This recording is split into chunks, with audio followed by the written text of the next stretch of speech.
Hi, today I'm gonna show you how you can post a virtual tour photo to your Facebook page as a post.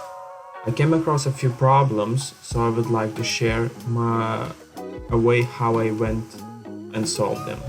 The first thing I tried was to post a virtual tour photo straight as a post, and it should recognize it as a 360 photo, but it doesn't. And I found a way to go around it is to go back to classic Facebook, and in that case it should recognize it as a 360 photo.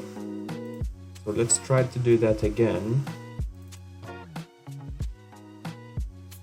And I already see that it is recognized it as a 360 photo.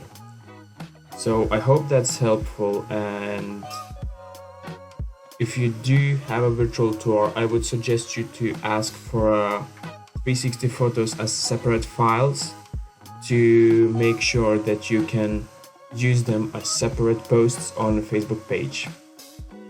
Hope that's helpful, and if you have any questions, just let me know and I will be happy to help you out.